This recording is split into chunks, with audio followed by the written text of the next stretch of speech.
Une pauvre petite fille en larmes supplie le jeune milliardaire de l'emmener à l'école. Ce qu'il fait est incroyable. Avant de commencer l'histoire, n'oubliez pas de laisser un like et de vous abonner à la chaîne pour voir plus d'histoires comme celle-ci. Le réveil sonna à 6 heures précises. Dawson Parker ouvrit les yeux et fixa le plafond blanc de son appartement. Un autre jour, une autre affaire, plus de 0 sur le compte en banque. À 37 ans, il avait construit la vie exacte qu'il avait planifiée. Associé au cabinet d'avocats Wilson et Associés, un appartement en copropriété dans le centre de Chicago, et une Audi noire qui était pratiquement sa seule compagne. La routine matinale de Dawson était réglée comme une horloge suisse. Café fort, costume bleu marine, mallette en cuir italien. À 7h15, il traversait déjà les rues de la ville, révisant mentalement ses arguments pour une réunion avec un client millionnaire. La radio interrompit ses pensées. Accident sur l'autoroute Kennedy bloquant 3 voies, un embouteillage d'au moins 1 heure.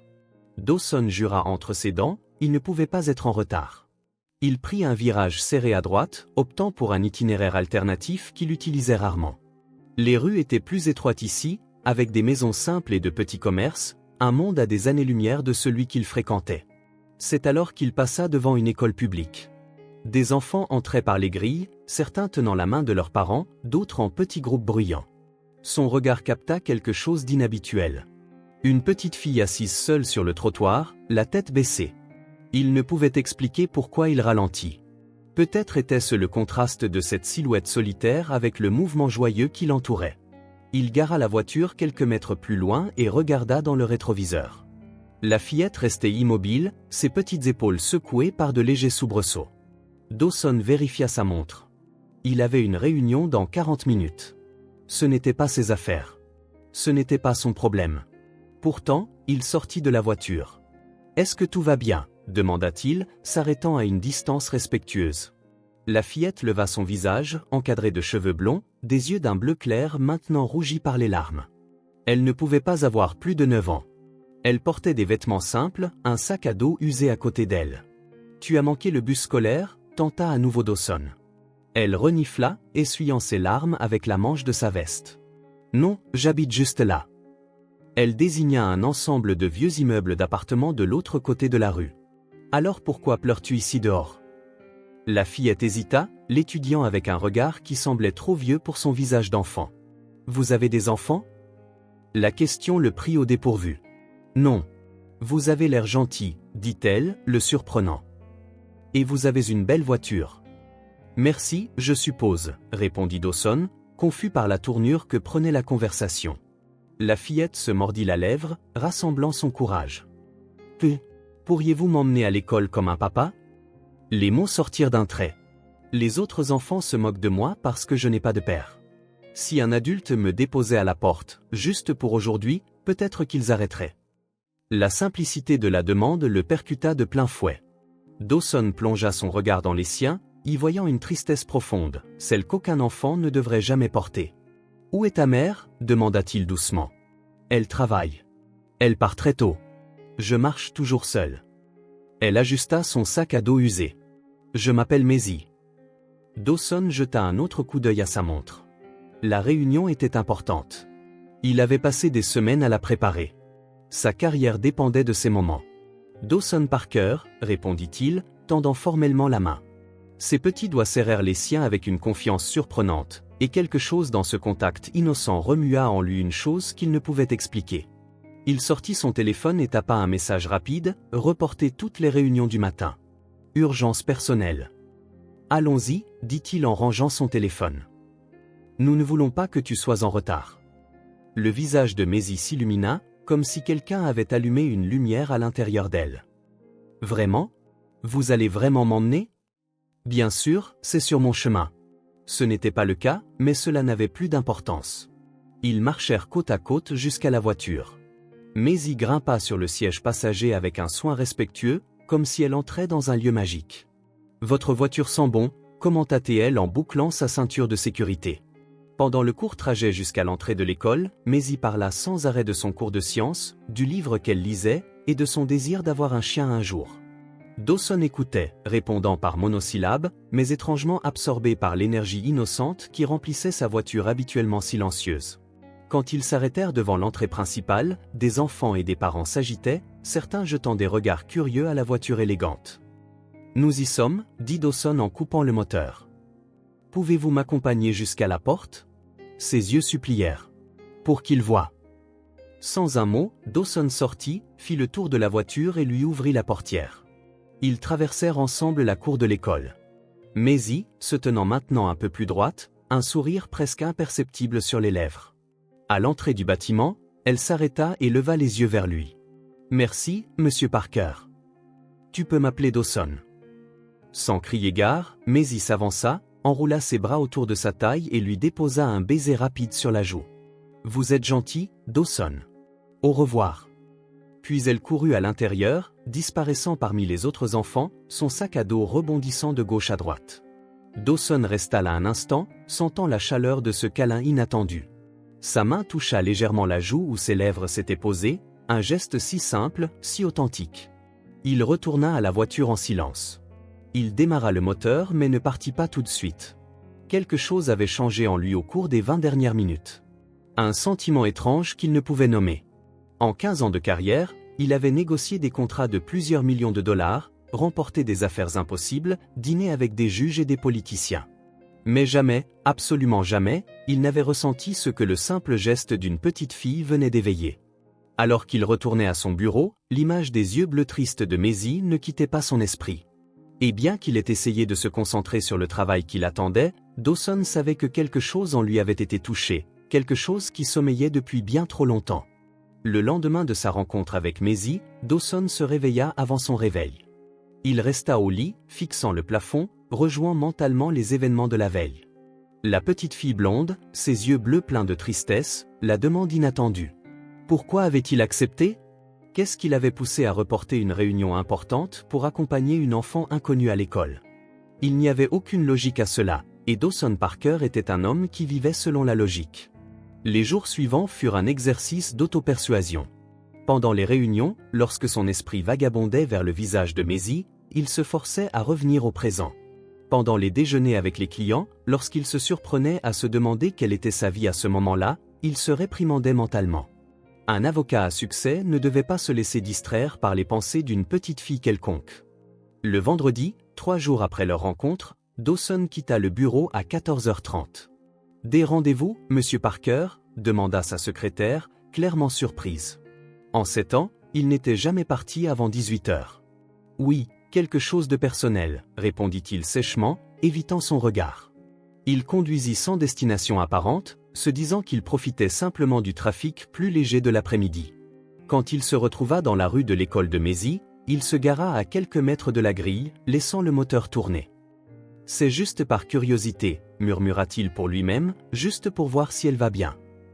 L'horloge numérique indiquait 14h55 quand la cloche sonna. Les enfants commencèrent à sortir en petits groupes bruyants. Des parents attendaient sur les trottoirs, certains bavardant entre eux, d'autres absorbés par leur téléphone. Dawson observait attentivement, cherchant les cheveux blonds familiers. C'est alors qu'il la vit, sortant seule, la tête baissée, serrant son sac à dos contre sa poitrine comme un bouclier. Sans trop réfléchir, il klaxonna légèrement. Maisie s'arrêta, regarda autour d'elle, confuse. Quand ses yeux trouvèrent la voiture familière, son visage se transforma instantanément. Un sourire illumina ses traits alors qu'elle courait vers lui. « Vous êtes revenu » s'exclama-t-elle alors que Dawson baissait la vitre, la surprise et la joie évidentes dans sa voix. « Je ne faisais que passer » mentit Dawson, essayant de paraître désinvolte. « Une coïncidence ? Quelle belle coïncidence » répondit-elle d'un ton qui montrait clairement qu'elle ne le croyait pas une seconde.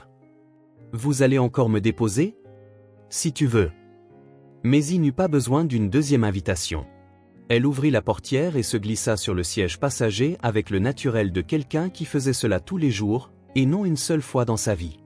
Elle posa son sac à dos sur ses genoux et boucla sa ceinture sans avoir besoin d'instructions. « Comment s'est passée ta journée ?» demanda Dawson, se surprenant de son propre intérêt sincère. « Normal. On a eu un test de maths. Je pense que j'ai bien réussi. J'aime les chiffres. » Moi aussi, répondit-il en conduisant lentement. Ils sont précis, fiables. Pendant le trajet, Maisie parla de son professeur, d'un livre qu'elle lisait de la bibliothèque, et de combien elle aimait inventer des histoires avant de dormir. J'en invente beaucoup dans ma tête, expliqua-t-elle. Mon professeur dit que je devrais les écrire pour ne pas les oublier. Mais les cahiers d'école sont pour les devoirs. Quand ils arrivèrent au complexe résidentiel où vivait Maisie, un bloc de bâtiments usés à la peinture écaillée, elle déboucla sa ceinture mais ne sortit pas tout de suite. Ses petits doigts jouaient avec la lanière de son sac à dos et elle semblait rassembler son courage pour quelque chose. « Allez-vous passer par hasard lundi aussi ?» demanda-t-elle finalement, regardant ses propres mains. Dawson hésita. La réponse sensée était non. Il avait une vie bien remplie, des engagements importants, une carrière exigeante. Il n'y avait pas de place pour des trajets aléatoires avec une enfant qu'il connaissait à peine. Peut-être, répondit-il, contre tous les arguments logiques dans sa tête. Le sourire qu'il reçut en retour rendit tous ces arguments sans importance. Le week-end s'éternisa d'une manière inédite. Dawson essaya de travailler, mais ne put se concentrer. Il essaya de regarder un match, mais éteignit la télévision au 3e quart-temps. Il alla courir, alla à la salle de sport, organisa ses dossiers, tout pour éviter de penser à la petite fille aux yeux bleus qui, d'une manière ou d'une autre, avait inexplicablement réussi à faire une brèche dans son armure soigneusement bâtie. Le lundi, il réorganisa tout son emploi du temps. « Affaires personnelles », dit-il à sa secrétaire, qui le regarda comme s'il venait d'annoncer sa retraite. Il arriva à l'école 10 minutes avant la cloche, se garant au même endroit que le vendredi. Quand la cloche sonna, il remarqua que Maisie fut l'une des premières à sortir, ses yeux cherchant avidement la voiture. Quand elle la vit, son visage s'illumina. « Vous êtes vraiment venu » s'exclama-t-elle en montant, sautant presque d'excitation. « Je savais que vous viendriez. » Une autre coïncidence, dit Dawson, retenant un sourire. Maisie rit, un son léger et musical. La meilleure coïncidence du monde. Au cours de la semaine suivante, Dawson continua de se présenter par coïncidence. Les conversations dans la voiture s'allongèrent, lui prenant délibérément des itinéraires alternatifs, conduisant lentement, faisant durer le trajet le plus longtemps possible. Progressivement, Maisie commença à révéler davantage sur sa vie. Comme de petites pièces de puzzle, Dawson commença à assembler l'image d'une réalité très différente de la sienne. « Ma mère a 2 emplois », expliqua-t-elle un jeudi pluvieux, alors que les gouttes de pluie coulaient sur la vitre de la voiture chaude. Le matin, elle nettoie des bureaux en ville, et la nuit, elle travaille comme serveuse dans un restaurant. Parfois, elle rentre si fatiguée qu'elle s'endort dans ses vêtements de travail. « Et tu es seule la nuit ?» demanda Dawson, incapable de cacher l'inquiétude dans sa voix. Madame Martinez du 302e surveille jusqu'à 21h. Ensuite, je ferme la porte à clé et je vais dormir. Je n'ai pas peur. Il y avait quelque chose dans sa façon de le dire, une maturité forcée, une indépendance qu'aucun enfant de 9 ans ne devrait avoir à posséder, qui pinça le cœur de Dawson. « Et ton père ?» La question lui échappa avant qu'il ne puisse la retenir. Maisie haussa les épaules, regardant la pluie. « Je ne l'ai jamais connu. Maman dit qu'il est parti avant ma naissance. Elle a une photo de lui, mais elle la garde dans son tiroir. Je l'ai vu une fois, caché. » Ses petits doigts tripotaient la lanière de son sac à dos, une habitude que Dawson avait remarquée lorsqu'elle était nerveuse. « Elle dit que j'ai ses yeux », ajouta-t-elle à voix basse. « Bleu comme le ciel. » Dawson ne savait que dire. Dans son monde ordonné et pragmatique, les problèmes avaient des solutions pratiques, des documents, des arguments juridiques, des accords. Mais comment pouvait-il réparer l'absence qu'il voyait se refléter dans les yeux de Maisie ? Les semaines passèrent et les coïncidences se transformèrent en une routine que tous deux attendaient avec impatience. Dawson réorganisait maintenant même des réunions importantes pour être à la grille de l'école à 15 heures précises. Au bureau, les gens remarquèrent le changement. Dawson, toujours le premier à arriver et le dernier à partir, avait maintenant des horaires fixes. Il déclinait les engagements après 14 heures. Il souriait occasionnellement. Une fois, sa secrétaire le surprit à gribouiller ce qui ressemblait à une petite étoile dans la marge d'un contrat important. « Tu sembles différent », commenta Martin, son associé, lors d'un déjeuner d'affaires. Plus détendu. « As-tu rencontré quelqu'un ?»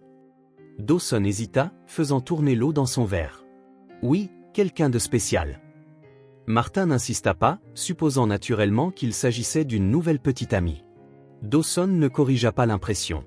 Comment pouvait-il expliquer que la personne qui changeait sa vie était une fillette de 9 ans aux yeux tristes et au sourire facile ? Comment pouvait-il expliquer qu'il attendait avec impatience ces 20 minutes de conversation quotidienne dans la voiture plus que toute autre chose dans sa semaine? Un jour, en allant la chercher, il remarqua quelque chose de différent.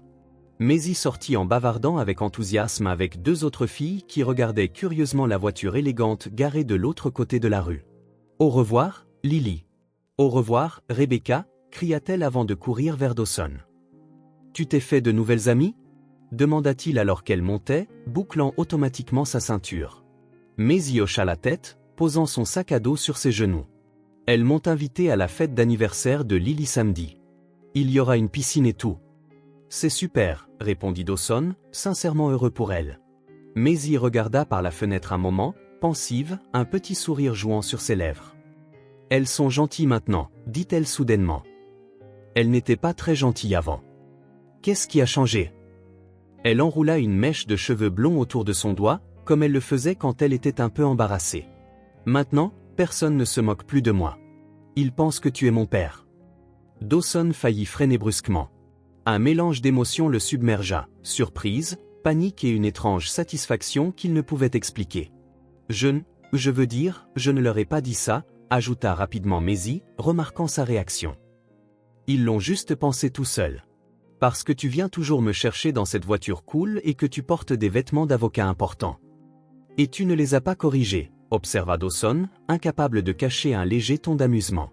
Maisie se mordit la lèvre, son expression un mélange de culpabilité et d'espoir. Est-ce que j'ai mal fait? Dawson réfléchit un instant. Il devrait se sentir mal à l'aise, peut-être même agacé. Mais étonnamment, ce n'était pas le cas. Non, répondit-il après un moment. Tu n'as pas mal fait. Le soulagement sur son visage fut immédiat, suivi d'un sourire qui illumina toute la voiture. Puis un silence confortable s'installa entre eux, rompu seulement par le son doux d'une vieille chanson à la radio. « Vous n'avez pas d'enfant » demanda soudainement Maisie, brisant le silence. « Non. »« Une femme ?»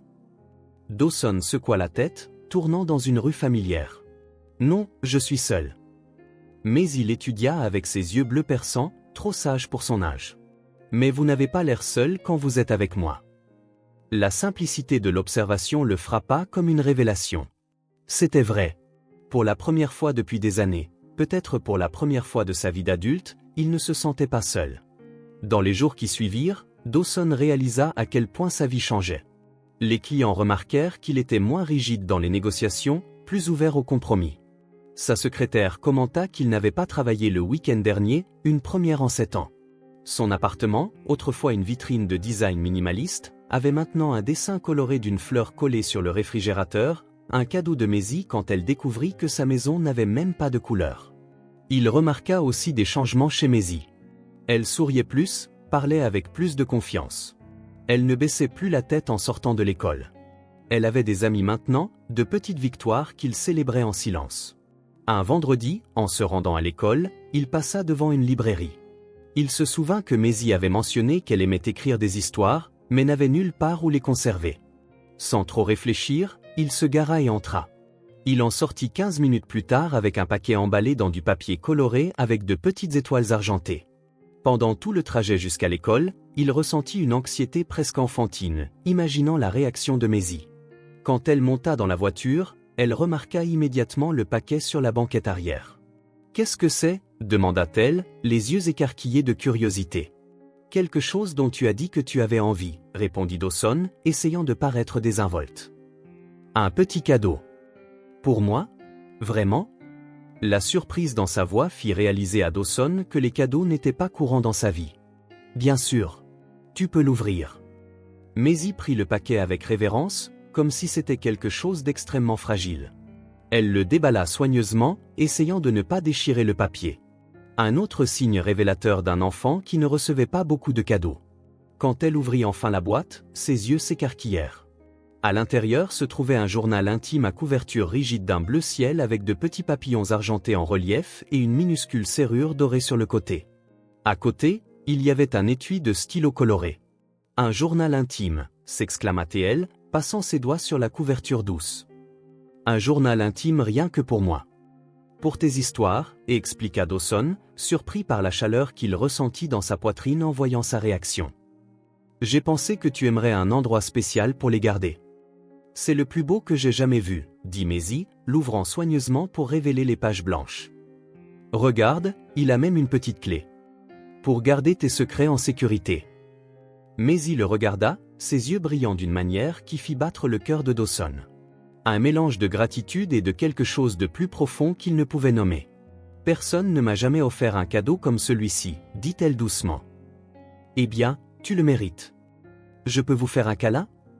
Sans attendre de réponse, Maisie déboucla sa ceinture et se jeta sur lui, le serrant de toute la force que ses petits bras pouvaient rassembler.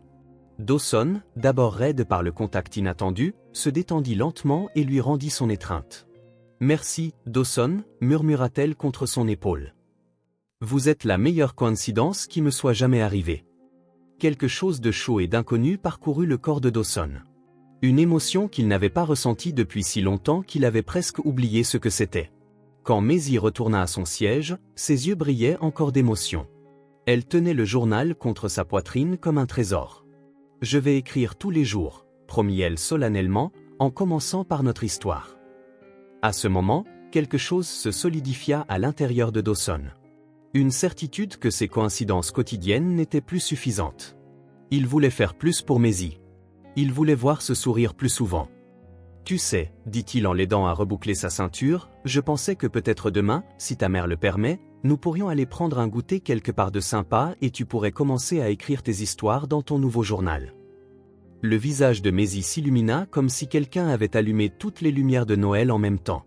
« Vraiment ? Juste nous deux ? Juste nous deux ? Comme une journée spéciale ?» Dawson sourit, un sourire sincère qui devenait de plus en plus fréquent sur son visage normalement sérieux. « Exactement. Une journée spéciale. Ma mère me laissera, » affirma Maisie avec certitude. « Elle travaille demain. Mais Madame Martinez peut dire que c'est d'accord. » Alors qu'il parcourait les derniers pâtés de maison jusqu'au complexe résidentiel, observant la joie pure sur le visage de Maisie tandis qu'elle admirait son nouveau journal, Dawson réalisa que pour la première fois depuis des années, il avait hâte d'être au week-end. Pour la première fois, il avait quelque chose de plus important que des contrats et des réunions. Il avait quelqu'un dont il devait s'occuper. Le samedi se leva avec un ciel d'un bleu parfait, comme si le temps lui-même célébrait la journée spéciale à venir. Dawson se réveilla plus tôt que d'habitude, même si c'était son jour de congé. Un sentiment étrange l'accompagnait, un mélange d'anxiété et d'anticipation qu'il n'avait pas ressenti depuis. Eh bien, il ne se souvenait pas de la dernière fois. Il changea de vêtements 3 fois avant de se décider pour un jean et une simple chemise bleue. C'était étrange de ne pas porter de costume, comme s'il était en quelque sorte incomplet. Mais il sentait que Maisie serait plus à l'aise s'il n'avait pas l'air de l'avocat important qu'elle l'appelait. À 10h30, il se gara devant les appartements Parkview. Le complexe semblait encore plus usé à la lumière du jour, peinture écaillée, balustrade rouillée, une petite aire de jeu délabrée avec une seule balançoire en état de marche. Des enfants couraient dans la cour centrale, profitant du samedi ensoleillé. Dawson consulta le bout de papier où il avait noté le numéro d'appartement que Maisie lui avait donné la veille. Bâtiment C, appartement 214. Il monta les escaliers, remarquant les couloirs propres malgré la pauvreté évidente du lieu. Quelqu'un s'efforçait de maintenir la dignité possible. Il s'arrêta devant la porte et prit une profonde inspiration avant de frapper. Il entendit des pas rapides et légers de l'autre côté, suivis de la voix excitée de Maisie. « C'est lui, Madame Martinez. C'est Dawson. » La porte s'ouvrit pour révéler une femme d'âge mûr aux cheveux grisonnants et à l'expression prudente. Derrière elle, Maisie sautillait d'excitation, portant une robe simple qui avait clairement été choisie avec soin pour l'occasion. « Vous devez être le fameux Dawson, » dit la femme, le toisant de haut en bas.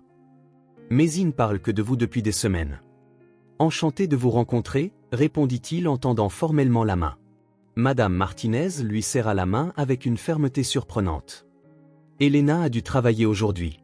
Elle m'a demandé de vous dire que Maisie doit être de retour pour 17h et qu'elle a mon numéro sur son téléphone au cas où. » Le message implicite était clair, « Nous vous surveillons. » « Bien sûr, je la ramènerai à l'heure, » assura Dawson.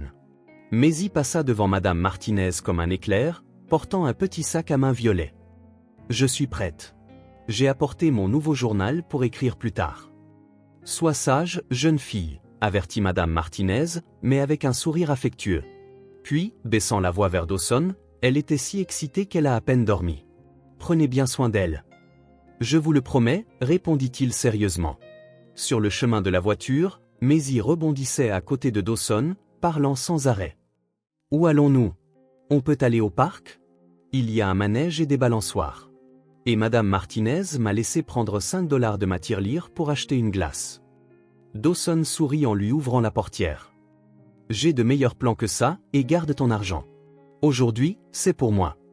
Les yeux de Maisie s'écarquillèrent. Pour vous? Tout? Tout.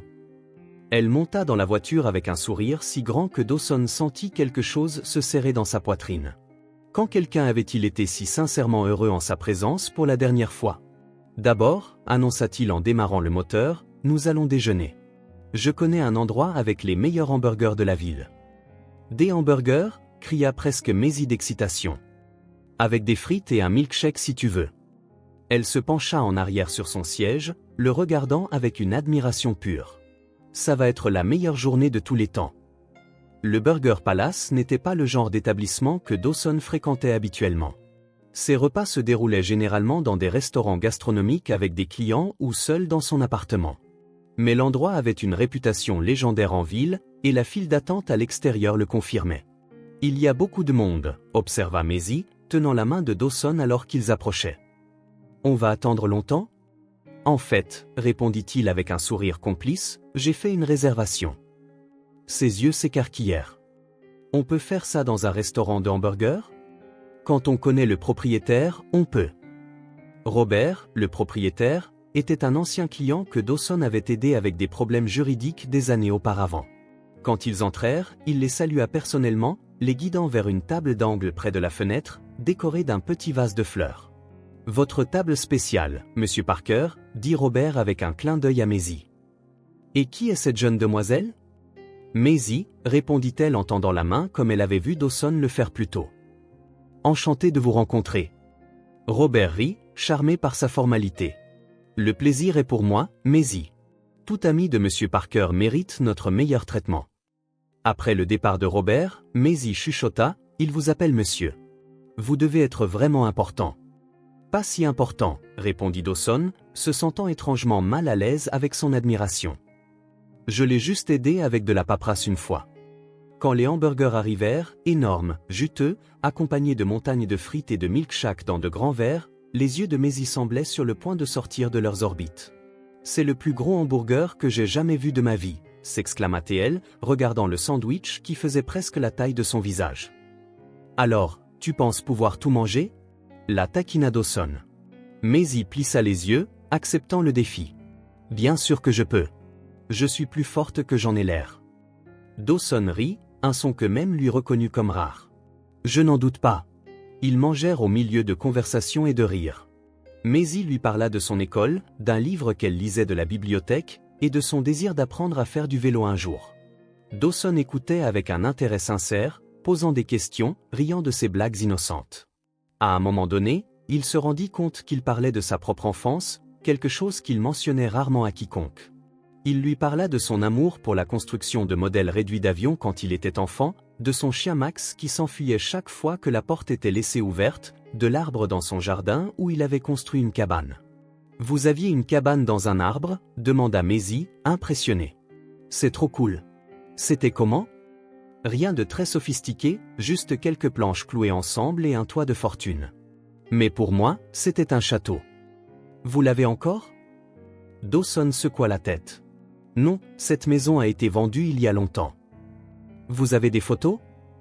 Je ne pense pas. Dawson hésita, réalisant qu'il n'avait pratiquement aucune photo de son enfance, tout comme il n'avait aucune photo dans son appartement actuel. C'était comme si sa vie n'était que le présent, sans passé et sans souvenir digne d'être conservé. On devrait prendre des photos aujourd'hui, suggéra Maisie, léchant du ketchup de son doigt. Pour que vous n'oubliez pas. C'est une excellente idée, acquiesça Dawson, réalisant qu'il le voulait vraiment. Un souvenir de ce jour qui, d'une manière ou d'une autre, semblait plus significatif que beaucoup d'autres dans sa vie d'adulte. Après le déjeuner, ils se dirigèrent vers Lincoln Park. L'endroit était rempli de familles profitant du samedi ensoleillé. Des enfants couraient et criaient. Des parents bavardaient sur des bancs.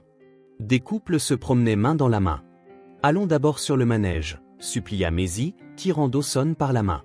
Pendant les heures suivantes, Dawson se retrouva à faire des choses qu'il n'aurait jamais imaginées. Tourner sur un manège décoré, se balancer sur des balançoires pour enfants, essayer de toucher des cibles à un stand de fête foraine pour gagner un ours en peluche pour Maisie. Tu as presque réussi, l'encouragea TL, sautant à côté de lui. Réessai. Au 5e essai, Dawson toucha enfin la cible centrale, et l'homme du stand tendit à Maisie un ours en peluche bleue de taille moyenne. Je vais l'appeler Parker, décida TL en serrant l'ours. Comme vous. Ils prirent des photos avec le téléphone de Dawson, faisant des grimaces, posant avec le nouvel ours, mangeant de la barbe à papa bleu qui leur tachait la langue. Sur chaque photo, le sourire de Maisie brillait, et Dawson remarqua qu'il souriait aussi. Pas le sourire retenu et professionnel qu'il portait au travail, mais quelque chose de sincère et de détendu. C'est ma préférée, dit Maisie, regardant une photo où ils étaient côte à côte sur les balançoires, tous deux les pieds en l'air et des expressions de pure joie. Vous avez l'air heureux dessus. Je suis heureux, répondit Dawson, surpris de réaliser que c'était vrai. Pas seulement amusé ou diverti, mais véritablement heureux, un sentiment presque oublié. Ils s'assirent sur un banc pour se reposer, Maisie léchant un cornet de glace à la fraise tandis que Dawson prenait un café. Le soleil commençait à se coucher à l'horizon, signalant que leur journée spéciale touchait à sa fin. Ah, c'était la meilleure journée de ma vie, déclara solennellement Maisie, serrant l'ours Parker d'un bras. Merci, Dawson. La mienne aussi, admit-il doucement, se surprenant de la sincérité de l'aveu. Vraiment? Mieux que de gagner de grosses affaires et tout ça? Dawson pensa au moment qu'il était censé considérer comme les points culminants de sa carrière. Les affaires gagnées, les promotions, les contrats de plusieurs millions de dollars. Aucun d'entre eux ne lui avait procuré le genre de joie simple et pure qu'il avait ressenti aujourd'hui. Vraiment, confirma-t-il. Bien mieux. Maisie sourit, satisfaite. On pourra le refaire un jour? Bien sûr que oui. Elle finit sa glace et s'essuya les mains sur une serviette. C'est presque l'heure de rentrer. Madame Martinez a dit que ma mère rentre du travail à 17h30. Alors nous ferions mieux de partir, acquiesça Dawson en se levant. Je ne veux pas inquiéter ta mère pour notre première sortie. Ils commencèrent à marcher vers la sortie du parc. Maisie marchait un peu en avant, sautillant et tournant, serrant son nouvel ours, racontant à Dawson ce qu'elle écrirait dans son journal sur la journée. C'est alors que c'est arrivé. Pendant une de ses pirouettes, Maisie ne vit pas une petite bosse sur le chemin. Son pied se prit dedans, et elle tomba en avant, heurtant durement le béton. Le cri de douleur fut instantané. Dawson courut vers elle, le cœur battant d'inquiétude. « Maisie, ça va ?» Elle était assise par terre, des larmes coulant sur son visage, regardant son genou. Son jean était déchiré et du sang commençait à suinter d'une vilaine éraflure. « Ça fait mal », sanglota-t-elle, la lèvre inférieure tremblante. Sans hésiter, Dawson s'agenouilla à côté d'elle.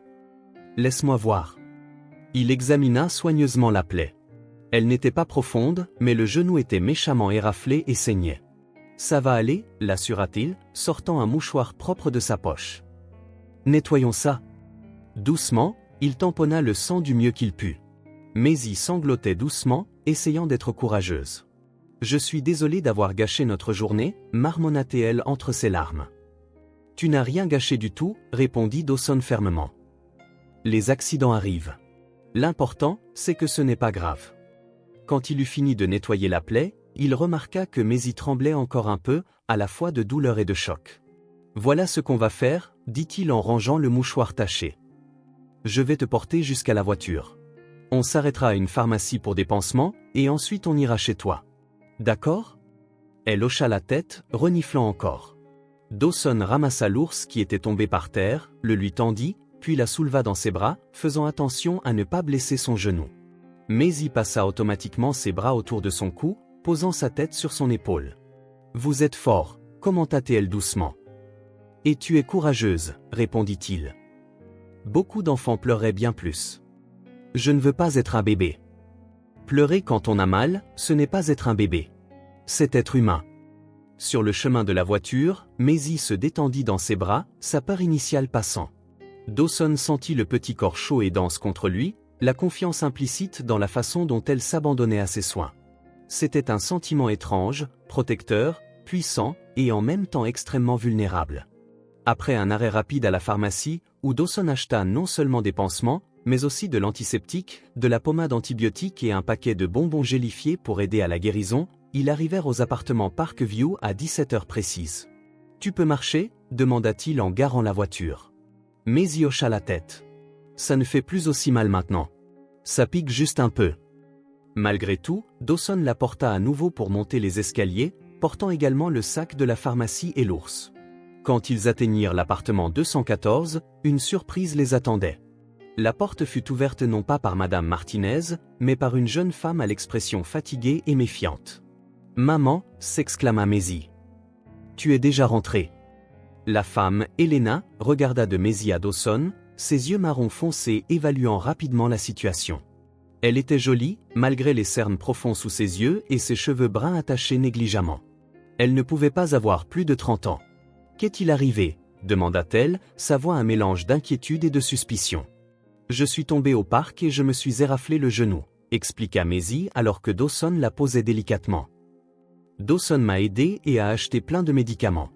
Et regarde, il a gagné Parker pour moi. » Elle brandit l'ours avec fierté. Helena observa Dawson attentivement, comme si elle essayait de voir à travers lui. « Alors, c'est vous le fameux Dawson ?»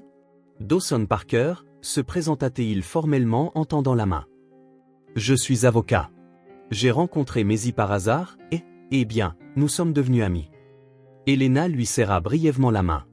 Helena Miller, mère à plein temps et employée à double temps.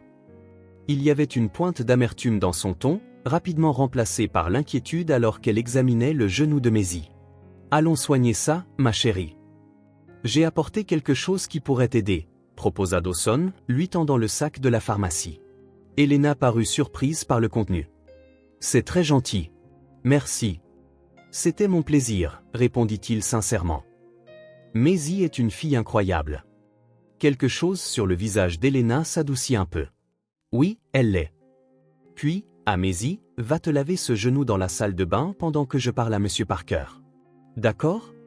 Maisie hocha la tête, attrapa son ours et boitilla légèrement dans le couloir, non sans lancer un dernier sourire à Dawson. Quand ils furent seuls, Helena croisa les bras, sa posture défensive revenant. « Écoutez, je vais être direct.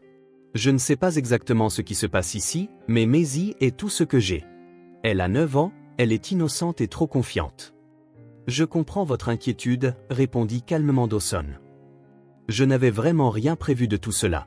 J'ai rencontré Maisie par hasard, et je ne peux pas l'expliquer.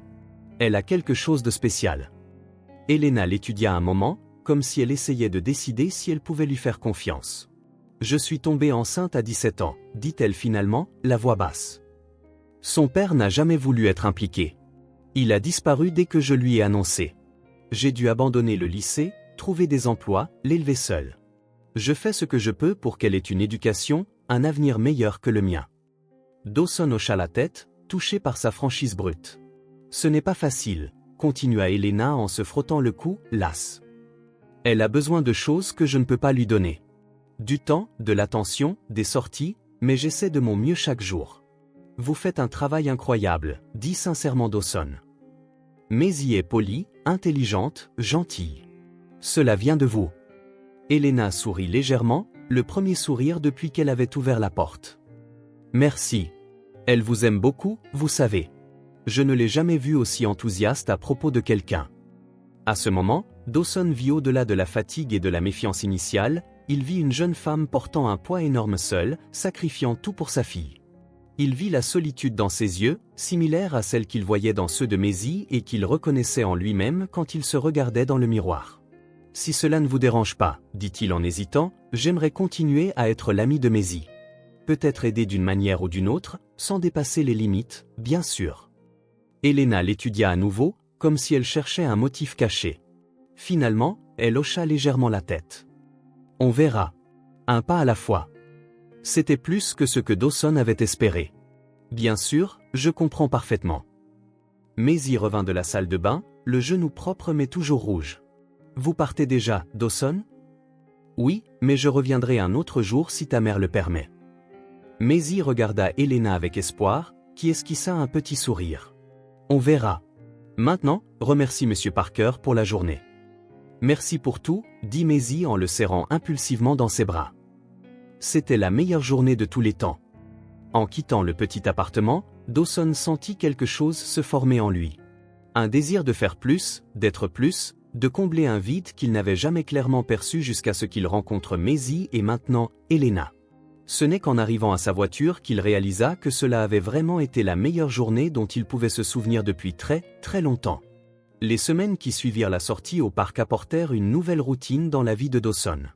Ce qui avait commencé comme des coïncidences occasionnelles s'était transformé en un engagement plus important que n'importe quelle réunion d'affaires. Chaque jour à 15 heures, sa voiture se garait près de la grille de l'école. Et chaque jour, Maisie courait vers lui, sac à dos se balançant, son sourire illuminant le chemin. Au cabinet d'avocat, les gens remarquèrent le changement. Dawson Parker, le bourreau de travail qui vivait pour gagner des affaires, avait maintenant une plage horaire sacrée dans son emploi du temps. Sa secrétaire avait reçu des instructions explicites. Rien, absolument rien, ne pouvait être programmé après 14h30.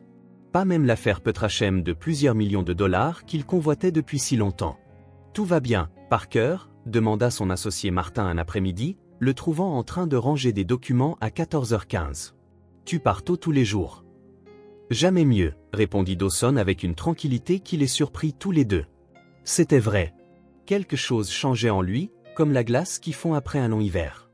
Les conversations avec Maisie dans la voiture, initialement brèves, s'étiraient maintenant. Souvent, il se garait au parc près des appartements Parkview et passait une heure entière à parler, dessiner ou inventer des histoires avant qu'elles ne doivent rentrer à la maison. « Quelle est ta couleur préférée ?» demanda Maisie un après-midi, balançant ses jambes sur le siège passager. « Le bleu, je crois, répondit Dawson. Je n'y ai jamais vraiment réfléchi. La mienne, c'est le jaune, dit-elle avec conviction, comme le soleil ou les tournesols ou ces petites étoiles dorées que le professeur te donne quand tu as une bonne note. Ces questions simples sur les couleurs préférées, les animaux préférés, ce qu'il voulait être quand il serait grand, déterraient des parties de Dawson dont il ne se souvenait même plus de l'existence. Quand quelqu'un s'était-il soucié de ses préférences personnelles au-delà de ses compétences professionnelles pour la dernière fois? Mais il attendait tous les jours, même quand il pleuvait. Les jours de tempête, Dawson se mit à arriver plus tôt, se garant près de l'entrée pour qu'elle ne se mouille pas. Il apportait un parapluie supplémentaire assez grand pour eux deux et l'accompagnait jusqu'à la voiture. Une routine s'installa. Le mardi, il s'arrêtait à la bibliothèque publique où Maisie échangeait des livres et Dawson l'aidait avec ses devoirs. Le jeudi était le jour de la crème glacée. Il ne fait jamais trop froid pour une glace, insistait-elle. Le samedi, quand Elena travaillait une demi-journée, Dawson venait chercher Maisie pour des sorties en ville. Le journal qu'il lui avait offert était maintenant presque plein. Maisie écrivait sur tout, sa journée à l'école, des histoires inventées, des rêves pour l'avenir. Parfois, elle en lisait des extraits à Dawson, qui écoutait avec un intérêt sincère. Celui-ci parle d'un avocat qui est secrètement un super-héros, expliqua-t-elle un après-midi, lui montrant un dessin coloré à côté du texte. Il a l'air sérieux au travail, mais il sauve les gens la nuit. Dawson sourit, voyant la silhouette en costume bleu et cape rouge, indubitablement inspirée de lui. Quel est son super-pouvoir? Il fait en sorte que les gens se sentent spéciaux, répondit simplement Maisie. Comme vous le faites avec moi. Ces mots, prononcés avec l'honnêteté désarmante d'un enfant, touchèrent Dawson plus profondément que n'importe quel compliment professionnel ne l'avait jamais fait. Son appartement, autrefois un espace impersonnel et minimaliste, commença à changer. Des dessins colorés ornaient le réfrigérateur. Un petit vase avec des tournesols, les fleurs préférées de Maisie, apparut sur la table basse. Des livres pour enfants partageaient l'étagère avec des volumes juridiques. Une photo d'eux au parc, riant tous les deux en mangeant de la barbe à papa, gagna une place de choix sur sa table de chevet. Même sa garde-robe changea. Parmi les costumes chers et les chemises amidonnées, apparurent des jeans, des baskets et des t-shirts colorés. Des vêtements pour les sorties du samedi, choisis pour que Maisie se sente plus à l'aise. Ses priorités se réorganisèrent silencieusement. La prochaine grosse affaire, l'association complète convoitée au cabinet, le plus grand appartement qu'il prévoyait d'acheter, tout cela semblait moins urgent maintenant. À leur place se trouvaient de nouvelles préoccupations. Comment aider Maisie avec la foire aux sciences à venir, si elle avait besoin de lunettes à cause des maux de tête qu'elle avait mentionnés, s'il devait parler à Elena des cours de natation que Maisie voulait tant. Maisie était devenue le centre de sa vie, comme un petit soleil autour duquel il orbitait maintenant. Et le plus surprenant, c'est qu'au lieu de se sentir piégé ou limité par cette nouvelle responsabilité, Dawson se sentait plus vivant que jamais. Au début, ses rencontres avec Elena étaient brèves et formelles. Dawson la voyait quand il déposait Maisie à la maison. Ils échangeaient quelques mots polis et ils partaient. Elena maintenait une distance prudente, ses yeux toujours vigilants, évaluant les intentions de cet homme qui était entré de manière inattendue dans la vie de sa fille. Elle a eu un A à son test de maths, commenta Elena lors de l'une de ses brèves conversations. Elle a dit que vous l'aviez aidée avec les fractions. Elle est très intelligente, répondit Dawson. Elle avait juste besoin d'un peu de confiance. Elena hocha la tête, un petit sourire adoucissant ses traits toujours tendus. Merci pour ça. Au fil des semaines, quelque chose changea. Les remerciements formels évoluèrent en courtes conversations, qui devinrent ensuite plus longues. Parfois, quand il déposait Maisie, Elena l'invitait à entrer pour un café. Juste 5 minutes, disait-elle. Mais les 5 minutes se transformaient en une demi-heure, puis 1 heure. Un samedi, alors que Dawson ramenait Maisie après une visite au musée des sciences, il trouva Elena particulièrement fatiguée. Maisie courut prendre une douche, les laissant seuls dans le petit salon. « Ça va » demanda-t-il. Elena soupira, se frottant le cou endolori. Double service hier et la chaleur dans le restaurant. Parfois, j'ai l'impression de fondre. Sans trop réfléchir, Dawson proposa « Je peux aller chercher quelque chose pour votre dîner. Il doit y avoir un bon traiteur dans le coin. » Elle hésita, la fierté luttant contre l'épuisement. « Vous n'avez pas à vous déranger. » « Ce n'est pas un dérangement, insista-t-il. J'ai faim aussi. Nous pourrions dîner ensemble si ma compagnie ne vous dérange pas. C'est ainsi que commencèrent les dîners du samedi. 1 fois par semaine, Dawson apportait de la nourriture, pizza, chinois, hamburgers, et ils mangeaient ensemble à la petite table de la cuisine. Maisie dominait d'abord la conversation, racontant l'aventure de sa journée, tandis que les adultes écoutaient et riaient. Après quelques semaines, un nouveau schéma émergea. Après le dîner, Maisie allait dans sa chambre pour lire ou dessiner, laissant Dawson et Elena parler dans le salon pendant encore 1 heure ou 2. Les conversations, initialement centrées sur Maisie, s'élargirent progressivement. Il parlait de son travail à lui, de ses 2 emplois à elle, de la ville, de livres, de films. Elena révéla qu'elle aimait peindre dans ses rares moments libres, lui montrant quelques petites toiles cachées dans sa chambre. Dawson lui parla de sa passion oubliée pour la photographie, abandonnée lorsque sa carrière juridique avait pris le dessus. Lors d'une de ces soirées, alors que la pluie crépitait contre les fenêtres, créant une atmosphère d'intimité, Elena posa une question inattendue. « Pourquoi êtes-vous seul, Dawson ? Un homme séduisant et qui a réussi. Vous devez avoir les femmes qui font la queue. » Il sourit ironiquement, faisant tourner le vin bon marché qu'il partageait dans un verre. « Croyez-moi, ce n'est pas le cas. Jamais voulu vous marier ? » Dawson resta silencieux un moment, réfléchissant à la manière de répondre. « En fait, j'ai été fiancé 1 fois, il y a 6 ans. » Elena haussa les sourcils, surprise. « Que s'est-il passé ? » « Elle était avec moi pour le statut, pas pour moi, » répondit-il, la vieille douleur encore faiblement présente dans sa voix. « J'ai découvert qu'elle avait une liaison avec mon associé de l'époque. Ils étaient ensemble depuis près d'1 an, planifiant comment ils se partageraient mes biens après le mariage. » « C'est horrible, » dit Elena, sincèrement choquée. « C'était instructif, » répondit Dawson avec un sourire sans humour. « J'ai appris à garder les relations professionnelles, pas personnelles. Jusqu'à ce que je rencontre Maisie, bien sûr. » Il s'attendait à voir de la pitié dans les yeux d'Elena, mais il ne trouva que de la compréhension. « Je comprends, plus que vous ne le pensez. » Le père de Maisie, s'aventura-t-il ? Elena hocha la tête, le regard lointain. On sortait ensemble au lycée. Quand je suis tombée enceinte, je pensais qu'on resterait ensemble, qu'on construirait une famille. Il a disparu le lendemain. A bloqué mon numéro, a changé d'école, s'est simplement volatilisé. Je suis désolée. J'étais jeune et naïve, continua-t-elle, la voix basse pour que Maisie ne l'entende pas de sa chambre. J'ai cru que mon monde allait s'effondrer. Mes parents m'ont mise à la porte. J'ai dû abandonner l'école, trouver des emplois. C'était dur. Vous avez été très courageuse, dit sincèrement Dawson. Je n'avais pas le choix, répondit Elena en haussant les épaules. Quand vous avez quelqu'un qui dépend de vous, vous trouvez une force que vous ne saviez pas que vous aviez. Ils restèrent silencieux un moment, le bruit de la pluie remplissant l'espace entre eux. J'ai renoncé à l'amour après ça, confessa finalement Elena. J'ai décidé que c'était un luxe que je ne pouvais pas me permettre. Tout ce qui comptait, c'était Maisie, lui donner ce que je n'ai jamais eu. Et vous avez fait un travail incroyable, l'assura Dawson. Elle est extraordinaire. Merci. Elena sourit, un sourire fatigué mais sincère. Parfois, je me demande ce que ce serait d'avoir une vie normale. Aller à des rendez-vous, au cinéma, se promener sans constamment s'inquiéter de l'argent et du temps. Il n'est jamais trop tard pour ça. Elle laissa échapper un rire léger et sans humour. Avec 2 emplois et une fille, ce n'est pas si simple. Rien de ce qui en vaut la peine n'est jamais simple, répondit Dawson, se surprenant de la profondeur de cette pensée. Dans les semaines qui suivirent, ces conversations s'approfondirent.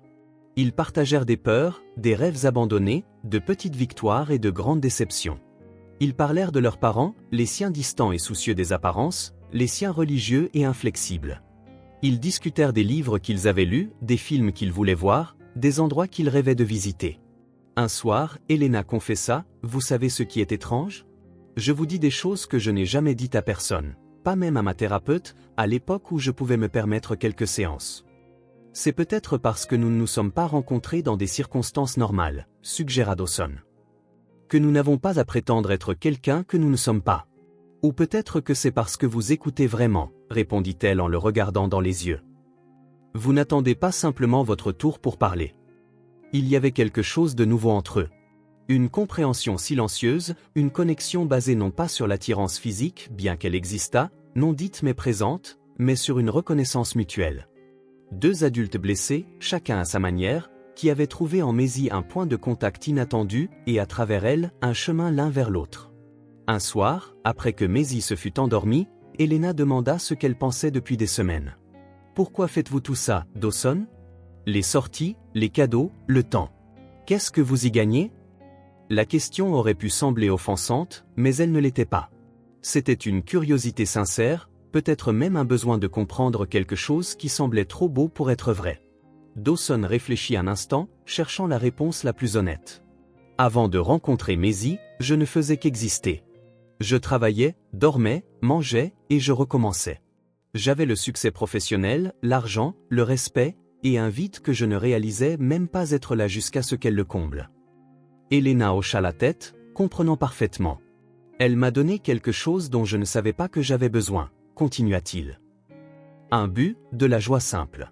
La chance d'être important pour quelqu'un, non pas pour ce que je peux faire, mais simplement pour qui je suis. Et pour vous aussi, ajouta doucement Elena. Vous avez changé sa vie. Vous savez, avant vous, elle était si timide, si peu sûre d'elle. Maintenant, elle est confiante, heureuse. Même ses notes se sont améliorées. Elle a changé la mienne aussi, admit Dawson, plus que je ne peux l'expliquer. Ce soir-là, quand ils se dirent au revoir à la porte, il y eut un moment d'hésitation, un espace de possibilités non dites, de mots non prononcés. Elena tendit la main pour une poignée formelle, comme il le faisait toujours. Mais Dawson, suivant une impulsion, l'attira dans ses bras. Pendant une seconde, elle se tendit, surprise. Puis, lentement, elle se détendit, rendant l'étreinte. Ils restèrent ainsi quelques instants, non pas comme des amants, mais comme 2 survivants trouvant du réconfort l'un dans l'autre après un long voyage solitaire. Quand Dawson retourna à son appartement cette nuit-là, il réalisa quelque chose d'important. Pour la première fois depuis des années, il ne se sentait pas seul. Même s'il était physiquement seul, il portait en lui un sentiment d'appartenance. Maisie et Elena étaient devenus sa famille choisie, un lien silencieux mais puissant qui l'ancrait au monde d'une manière qu'il n'avait jamais connue auparavant.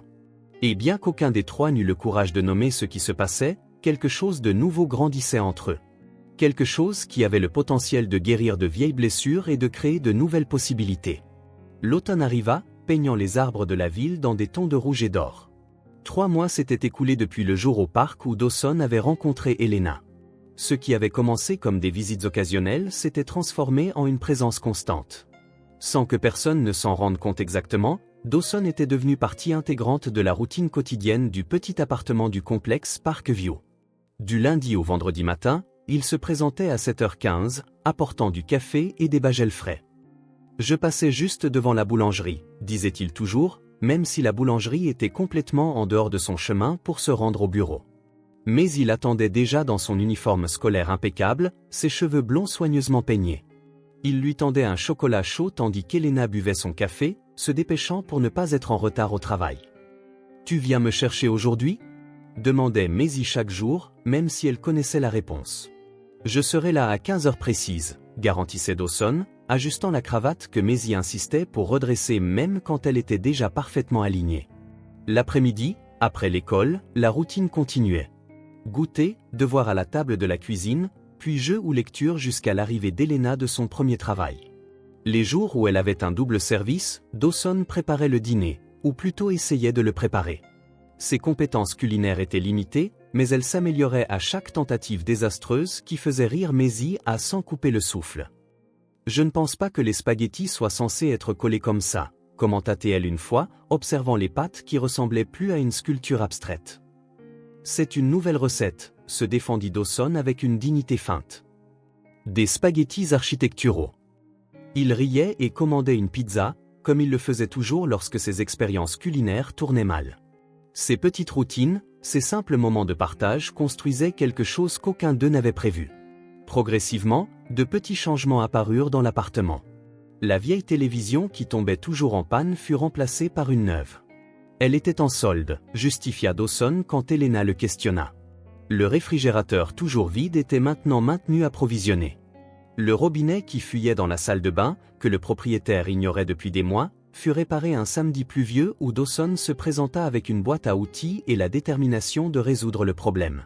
« Je ne savais pas que les avocats savaient utiliser des clés à molette », le taquina Elena en le regardant se débattre avec les tuyaux.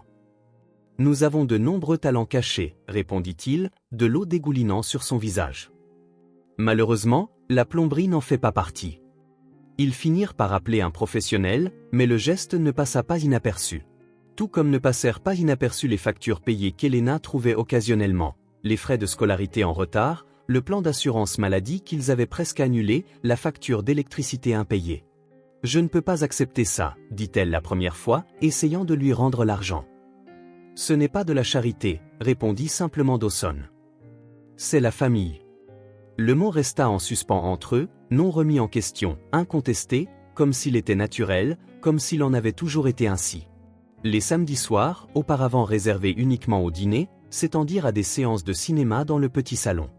Ils s'asseyaient sur le canapé étroit, Maisie au milieu, avec le droit de choisir le film, Dawson et Elena aux extrémités, échangeant des regards par-dessus la tête de la fillette quand elle riait ou avait peur d'une scène. Un soir, pendant un film d'animation sur une famille de super-héros, Maisie s'endormit sur les genoux de Dawson. Il resta immobile, craignant de la réveiller, regardant son petit visage serein, ses longs cils contre ses joues, sa respiration paisible. « Je peux l'emmener au lit » chuchota Elena. « Laisse-la rester encore un peu » répondit-il, la voix aussi basse que la sienne. « Ça ne me dérange pas. » Elena l'observa. Cet homme en costume chair avec un enfant endormi sur ses genoux, ayant l'air parfaitement à l'aise, comme si c'était l'endroit le plus naturel du monde pour lui. Quelque chose dans cette image lui toucha profondément le cœur. « Vous êtes bon pour elle, dit-elle simplement. « Elle est bonne pour moi, répondit-il, ses yeux rencontrant les siens dans la pénombre de la télévision. « Vous l'êtes toutes les deux. » Après cela, il devint courant que Maisie s'endorme pendant les films et soit portée au lit par Dawson. Il apprit le rituel, tirer la couverture, la bordeur soigneusement, placer l'ours Parker, qui portait maintenant un petit costume confectionné par Elena, à côté d'elle, allumer la veilleuse en forme de lune et laisser la porte entr'ouverte juste assez pour que la lumière du couloir entre, mais pas trop pour ne pas lui faire peur, comme Maisie l'avait expliqué. C'était comme s'il avait toujours fait partie de cette routine, comme si l'espace lui avait été réservé depuis le début, attendant simplement qu'il l'occupe. Au travail, les changements chez Dawson ne passèrent pas inaperçus. L'avocat obsédé par les affaires, qui vivait pour gagner au tribunal, refusait maintenant les engagements du week-end et partait ponctuellement à 14h30, peu importe l'importance de la réunion. « Qu'est-ce qui t'arrive, Parker ?» demanda avant de partir. « Tu as refusé l'affaire Ellison. » C'était une association complète garantie. « J'ai des priorités différentes maintenant, » répondit simplement Dawson. Martin l'étudia un moment. « C'est cette femme mystérieuse ? Elle doit être quelqu'un de spécial pour te changer comme ça. » Dawson sourit, pensant à Maisie et Elena. En fait, elles sont deux. La confusion sur le visage de Martin le fit rire en partant. Comment pouvait-il expliquer qu'il avait trouvé une famille ? Comment pouvait-il expliquer que le succès professionnel, qui signifiait autrefois tout pour lui, semblait maintenant vide comparé à la joie d'entendre Maisie parler de sa journée, ou de voir Elena se détendre enfin après une semaine épuisante. L'appartement de Dawson, autrefois son sanctuaire, semblait maintenant juste un endroit pour dormir. Il y passait de moins en moins de temps, préférant la petite maison confortable d'Elena et Maisie, avec ses livres éparpillés, ses jouets sur le sol et l'odeur du dîner sur la cuisinière. Un matin, en ouvrant un placard pour trouver une tasse supplémentaire, Elena trouva une petite collection d'objets appartenant à Dawson. Une tenue de rechange, une brosse à dents, un livre de chevet. Elle ne fit aucun commentaire, réagença simplement l'espace pour mieux accueillir ses affaires. De même, dans l'appartement de Dawson, des traces d'elles apparurent, une veste oubliée de Maisie accrochée au porte-manteau, les produits capillaires d'Elena dans la salle de bain, des dessins colorés sur le réfrigérateur. C'était comme si leurs espaces physiques reflétaient l'entrelacement de leur vie. Les transitions étaient si naturelles, si organiques que personne n'avait besoin d'en parler. Personne n'avait besoin de nommer ce qui se passait. C'était comme une danse silencieuse où les trois participants se déplaçaient en parfaite harmonie sans avoir besoin d'instructions. Un mercredi pluvieux, Dawson alla chercher Maisie à l'école comme d'habitude. Dans la voiture, elle était inhabituellement silencieuse, tripotant la lanière de son sac à dos. « Tout va bien ?» demanda-t-il, inquiet. « Il s'est passé quelque chose à l'école ?» « Non » répondit-elle en se mordant la lèvre. « C'est juste qu'il y a quelque chose demain. »« Quelle chose ?» La journée des carrières, expliqua Maisie. Chaque enfant amène un adulte pour parler de son travail. « Ta mère pourra y aller ?» demanda Dawson, connaissant déjà la réponse. Elena ne pouvait pas prendre de congé avec un si court préavis. Maisie secoua la tête. « Elle travaille. Et le professeur a dit qu'on peut amener n'importe quel adulte important. Ce n'est pas obligé d'être une maman ou un papa. » Elle le regarda avec espoir. Dawson sentit son cœur s'emballer. « Voudrais-tu que j'y aille ?» Maisie hocha vigoureusement la tête. « Tu pourrais parler de ton métier d'avocat et porter ce costume bleu qui ressemble à celui d'un super-héros. » Dawson rit. « Ce serait un honneur. »« À quelle heure ?»« 9 heures du matin. » Elle hésita, ouvrit son sac à dos et en sortit un morceau de papier plié. « J'ai fait ça en cours d'art plastique. Pour le mur de la famille. » Elle déplia soigneusement le papier, révélant un dessin coloré. 3 bonshommes bâtons souriants se tenaient la main, une femme aux cheveux bruns, une fille blonde au milieu, et un grand homme en costume bleu. Au-dessus d'eux, en lettres colorées et légèrement de travers, était écrit « Maman, moi et papa, et ma famille avec amour ». Dawson regarda le dessin, sentant quelque chose de chaud et d'expansif grandir dans sa poitrine, sa vision se brouillant légèrement. « Le professeur va l'accrocher dans le couloir », expliqua Maisie, observant attentivement sa réaction. « C'est d'accord si je t'ai appelé ?»« C'est plus que d'accord », répondit Dawson, la voix légèrement rauque. « C'est le plus beau dessin que j'ai jamais vu. » Maisie sourit, soulagée.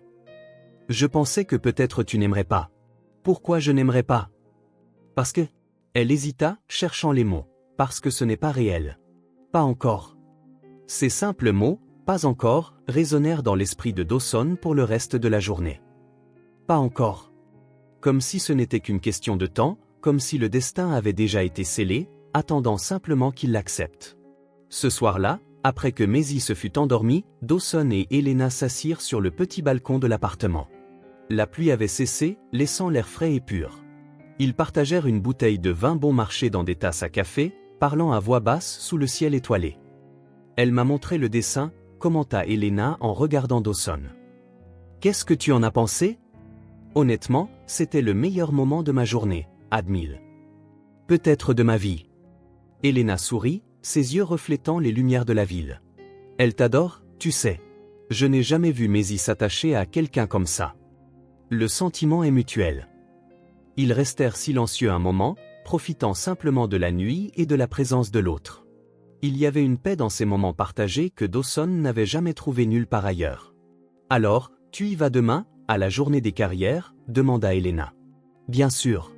J'ai déjà choisi mon costume de super-héros », répondit-il avec un sourire. « J'espère que je ne la décevrai pas. »« Tu ne pourrais jamais la décevoir », dit doucement Elena. « Ni moi. » Quelque chose dans sa façon de le dire, la vulnérabilité dans sa voix, la sincérité dans ses yeux donnèrent à Dawson le courage qu'il rassemblait depuis des semaines. C'était le moment. Il le savait avec une certitude qu'il n'avait jamais ressentie auparavant. Il posa sa tasse sur la petite table entre eux et se tourna complètement vers elle. « Elena » commença-t-il, la voix plus ferme qu'il ne s'y attendait.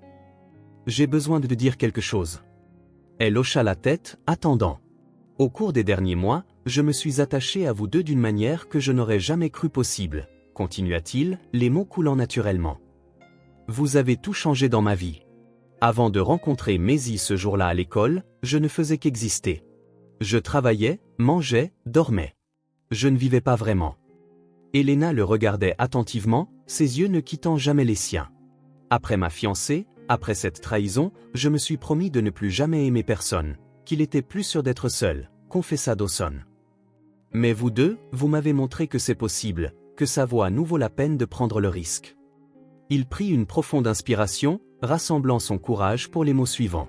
« Je suis tombé amoureux de vous deux, de la famille que vous êtes, et si vous voulez bien de moi, je veux faire partie de cette famille de manière permanente. » Sa voix trembla légèrement sur le dernier mot. « Je t'aime déjà.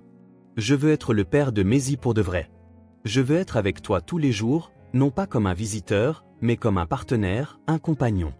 Une famille, » termina-t-il, se sentant à la fois léger et vulnérable, comme s'il venait de sauter d'une falaise sans savoir ce qui l'attendait en bas. Elena resta silencieuse un moment qui sembla s'étirer en une éternité. Puis, à la surprise de Dawson, ses yeux se remplirent de larmes. « J'ai été si fatiguée, si longtemps, » dit-elle finalement, la voix étranglée par l'émotion. « Je pensais que ce serait toujours juste nous deux, que ce genre de bonheur n'était pas pour les gens comme moi, qui avaient fait des erreurs, qui avaient trop de responsabilités. » Elle tendit la main, touchant doucement son visage. « Puis tu es arrivé, et au début, ça semblait trop beau pour être vrai. J'attendais que tu te lasses, que tu réalises que nous étions trop compliqués, que nous ne valions pas l'effort. » Elle sourit à travers ses larmes. « Mais tu n'es jamais parti. » Dawson couvrit sa main de la sienne. « Et je ne partirai jamais si tu veux bien de moi. » Elena ferma les yeux un instant, comme pour absorber la promesse. Quand elle les rouvrit, il y avait une certitude tranquille en eux. « Nous t'aimons aussi, » dit-elle simplement. « Je crois que c'est le cas depuis un moment. » Dawson sentit comme si tout l'air avait été aspiré de ses poumons. La simplicité de la déclaration, le naturel avec lequel elle était dite, comme si c'était évident, comme si cela avait toujours été vrai. Lentement, comme s'il avait peur de briser le moment, il se pencha en avant. Elena le rejoignit à mi-chemin, leurs lèvres se touchant dans un baiser doux, presque révérencieux. Il n'y avait pas d'urgence, seulement la reconnaissance de tout ce qu'ils avaient construit ensemble, de tout ce qui était encore à venir. Quand ils se séparèrent, Dawson posa son front contre le sien. « On pourra le dire à Maisie demain ?» Elena sourit. « Je pense qu'elle le sait déjà. Elle le savait probablement avant nous. » Ils rirent doucement, conscients de la petite fille qui dormait à l'intérieur de l'appartement. L'enfant qui, sans le savoir, avait réuni deux âmes solitaires et créé une famille là où il n'y en avait pas auparavant. Cette nuit-là, quand ils se dirent enfin au revoir à la porte, Dawson retournerait encore à son appartement. Certaines choses prenaient du temps. Il y avait une nouvelle certitude entre eux. Ce qui avait commencé comme des rencontres fortuites s'était transformé en une routine confortable et s'était maintenant solidifié en quelque chose de permanent, quelque chose de réel. Une famille, non par la naissance, mais par choix, non par obligation, mais par amour. Et alors qu'il rentrait chez lui cette nuit-là, Dawson savait que le petit appartement du complexe Parkview, avec ses meubles usés et ses murs écaillés, était plus un foyer pour lui que n'importe quel autre endroit ne l'avait jamais été. Parce que le foyer n'est pas un lieu. Le foyer, c'est là où le cœur trouve la paix. Et son cœur avait enfin trouvé le sien. Les semaines qui suivirent la soirée sur le balcon apportèrent une nouvelle légèreté à chacun. C'était comme si une décision silencieuse avait été prise, une vérité enfin acceptée. Il n'y avait plus besoin de justification ou d'explication lorsque Dawson se présentait chaque matin ou restait tard presque tous les soirs. Il n'y avait plus d'hésitation lorsque Maisie l'appelait papa devant d'autres personnes, ni lorsque Elena entrelaçait ses doigts avec les siens pendant qu'ils regardaient la télévision. Ils étaient devenus une famille, pas encore sur le papier, mais de toutes les manières qui comptaient vraiment. Un samedi de printemps ensoleillé, Dawson les invita pour une sortie spéciale. « J'ai quelque chose à vous montrer, » dit-il, une lueur mystérieuse dans les yeux. « C'est une surprise ?» demanda Maisie, sautant d'excitation. « Quelque chose comme ça, » répondit-il en échangeant un regard entendu avec Elena. Ils conduisirent pendant environ 20 minutes, laissant le quartier familier derrière eux, se dirigeant vers une zone résidentielle verdoyante avec des maisons élégantes et des jardins bien entretenus. Elena regardait par la fenêtre, curieuse mais silencieuse. Maisie désignait tout ce qu'elle voyait, un grand chien, une maison avec des fontaines dans le jardin, un enfant faisant du vélo. Finalement, Dawson se gara devant une maison de 2 étages avec une façade en briques et de grandes fenêtres.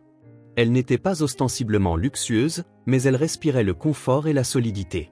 « Nous sommes arrivés » annonça-t-il en coupant le moteur. « C'est la maison de quelqu'un que nous connaissons » demanda Maisie en regardant par la fenêtre. « D'une certaine manière » répondit Dawson en sortant de la voiture et en ouvrant la portière pour Elena, qui le fixait avec une question silencieuse dans les yeux. Il sourit simplement, sortant un jeu de clés de sa poche. Il ouvrit le petit portail qui menait à un chemin de pierre jusqu'à la porte d'entrée. Maisie courut en avant tandis qu'Elena marchait lentement à côté de Dawson. « Dawson » commença-t-elle, incertaine. « Attends » demanda-t-il doucement. « Je veux d'abord te montrer quelque chose. » À la porte, Dawson déverrouilla la serrure et leur fit signe d'entrer. L'intérieur était spacieux et lumineux, avec des planchers en bois franc et des murs de couleur claire. Le mobilier était minimal, juste l'essentiel, comme en attente. « C'est la maison de qui » demanda Maisie en tournant dans le hall, regardant le haut plafond. Dawson s'agenouilla devant elle, se mettant à son niveau. « Pour l'instant, c'est la mienne. Mais je pensais qu'elle pourrait être la nôtre. » Les yeux de Maisie s'écarquillèrent. « La nôtre ? Genre, pour de vrai la nôtre ? » « Oui » confirma-t-il en regardant de Maisie à Elena, qui restait immobile près de la porte. « Je l'ai achetée il y a 2 semaines. Elle a 4 chambres, un jardin avec de la place pour une balançoire, et elle est à 10 minutes de ton école. »« Et notre appartement » demanda Maisie en fronçant les sourcils. « Eh bien, c'est la partie importante » répondit Dawson en se levant et en se dirigeant vers Elena. Il prit ses mains dans les siennes, la regardant dans les yeux. « Elena, je sais que c'est un grand pas, mais je veux que toi et Maisie veniez vivre avec moi ici, pour que nous puissions vraiment commencer notre vie ensemble. » Elena regarda autour d'elle, prenant la mesure de la grandeur du geste. Ce n'était pas seulement une invitation à partager un espace. C'était une invitation à une nouvelle vie. « Nous n'avons pas à décider maintenant » ajouta-t-il rapidement, remarquant son hésitation. « C'est une grande décision, et je veux que tu sois sûr. »« On peut voir le reste de la maison » demanda Maisie, rebondissant d'impatience. Dawson sourit. « Bien sûr. Commençons par l'étage. » Il les guida à travers la maison, leur montrant chaque pièce. La chambre principale, grande et avec vue sur le jardin. Un bureau qui pourrait facilement être converti en atelier pour Elena et ses peintures, une chambre d'amis. Et puis la chambre qui fit briller les yeux de Maisie. « Ça, ce serait ta chambre », expliqua Dawson en ouvrant la porte d'un espace ensoleillé avec des murs d'un jaune doux, la couleur préférée de Maisie. « C'est jaune », s'exclama-t-elle en courant vers la baie vitrée, qui avait un siège rembourré parfait pour la lecture. « Et il y a un coin lecture. »« J'ai pensé que tu pourrais mettre ta collection de livres ici », dit Dawson en montrant les étagères vides. « Et il y a assez de place pour un bureau pour les devoirs et tes dessins. » Maisie tourbillonna dans la pièce, touchant les murs, regardant le plafond, son visage illuminé de possibilités. « On peut vivre ici, maman, s'il te plaît ?» Elena, qui était restée silencieuse pendant toute la visite, prit enfin la parole. « Nous devons en parler, ma chérie.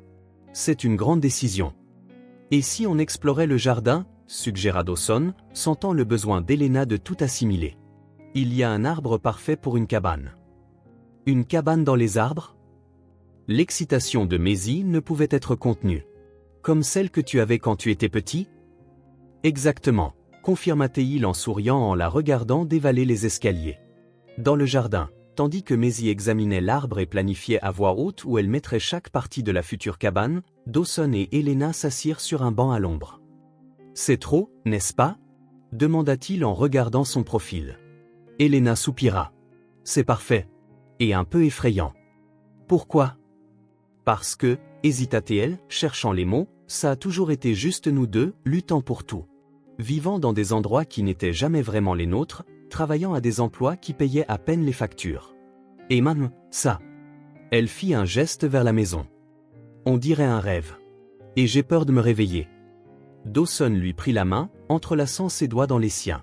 « Ce n'est pas un rêve, Elena. C'est réel. Et vous le méritez toutes les deux. » Vous méritez la stabilité, le confort et l'espace pour grandir. Je ne veux pas que tu penses que je suis avec toi pour ça, dit-elle en indiquant la maison d'un signe de tête.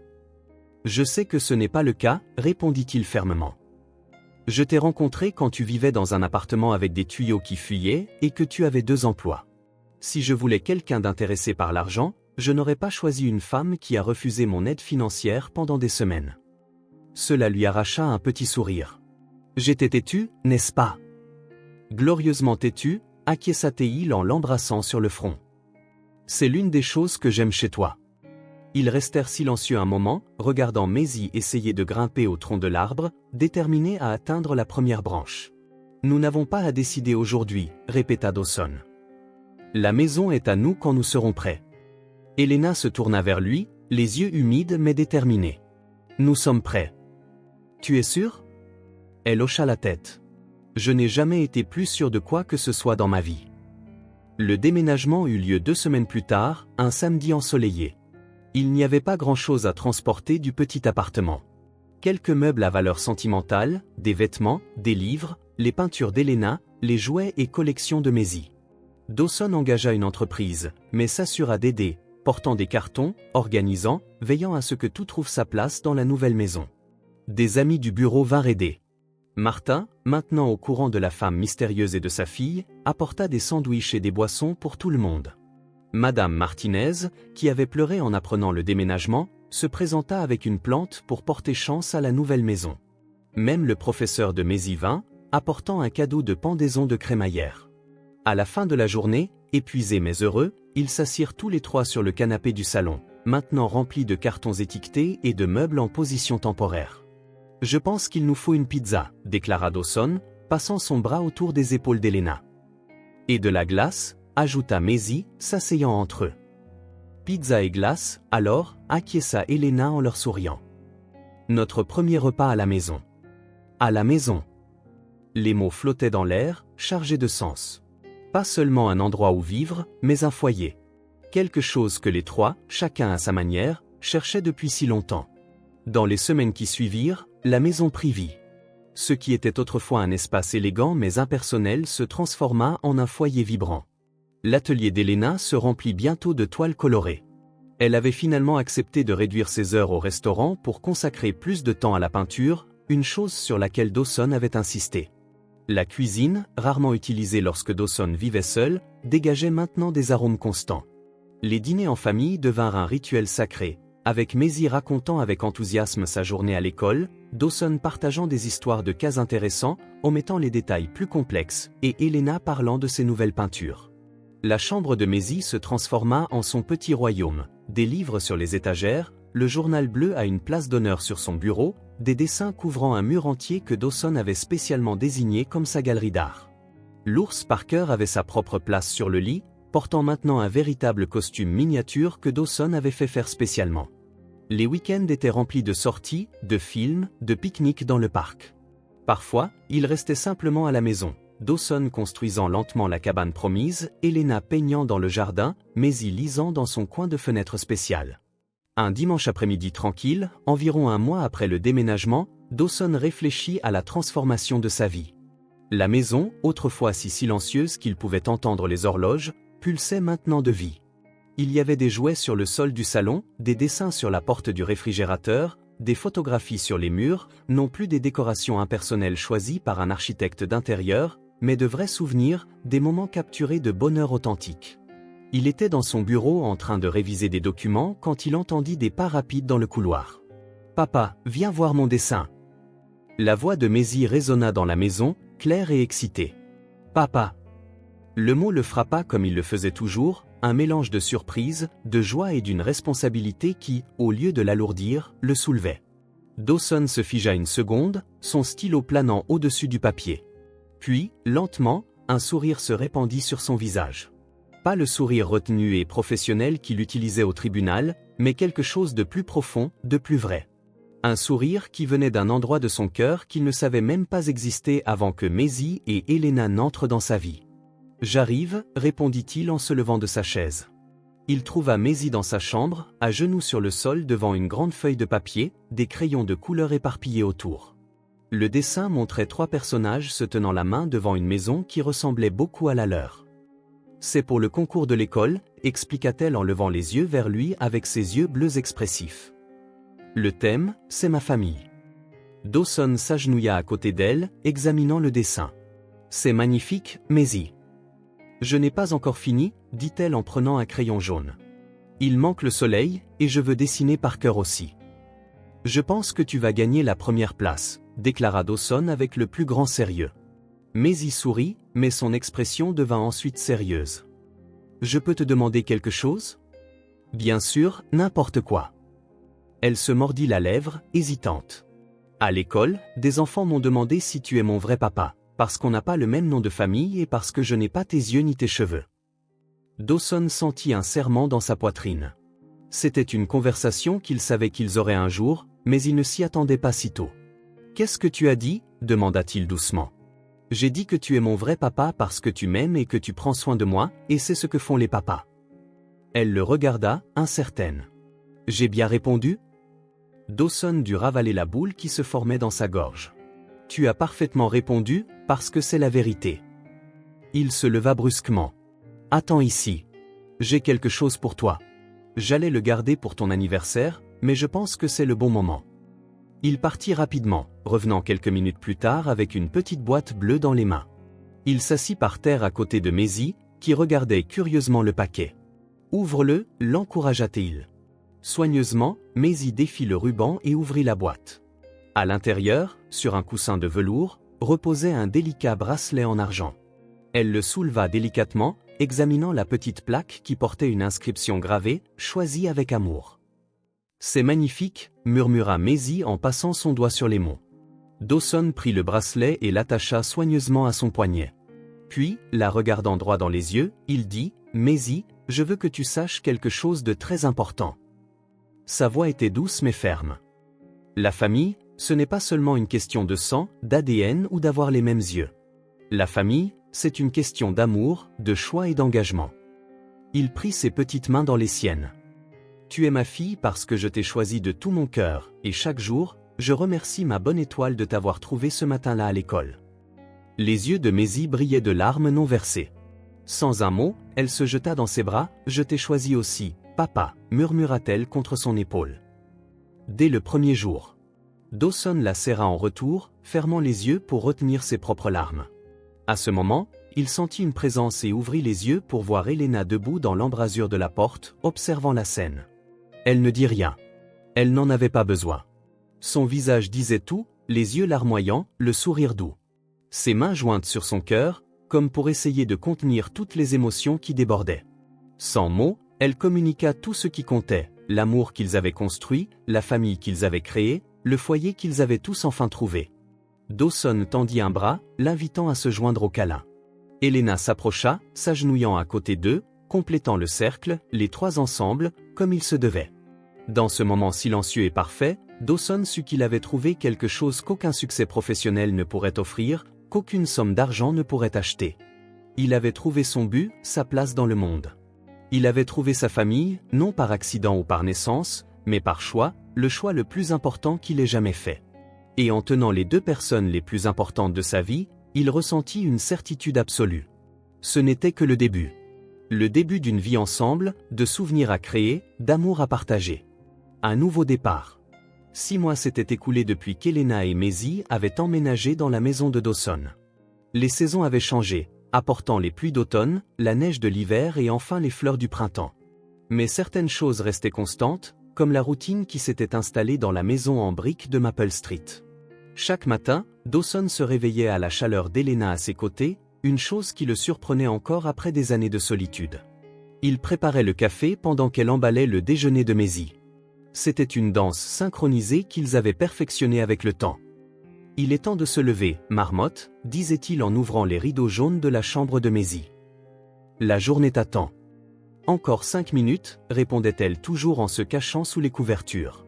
« C'est ce que tu as dit hier », souriait Dawson en retirant doucement la couverture. Et nous étions en retard. Le petit déjeuner était une symphonie de mouvements, sac à dos préparé, dernière vérification des devoirs, plan pour la journée partagé entre des bouchées de pain grillé et des gorgées de jus d'orange. N'oubliez pas que j'ai ma présentation de science aujourd'hui, leur rappelait Maisie, plaçant soigneusement son projet dans son sac à dos. Je serai là, promettait Dawson. J'ai réorganisé mon emploi du temps pour pouvoir assister. C'était l'un des plus grands changements de sa vie. Avant, rien n'était plus important que son travail. Maintenant, rien n'était plus important que sa famille. Les affaires pouvaient attendre. L'enfance de Maisie, non. Elena, qui travaillait maintenant à temps partiel dans une galerie d'art locale, les regardait partir de la porte d'entrée chaque matin. Dawson en costume, maintenant parfois agrémenté d'une cravate colorée choisie par Maisie, et sa fille avec son sac à dos violet et le bracelet en argent qu'elle n'enlevait jamais de son poignet. Les après-midi suivaient leur propre rituel sacré. Ponctuellement à 14h30, Dawson quittait le bureau, peu importe le client ou l'affaire qui exigeait son attention.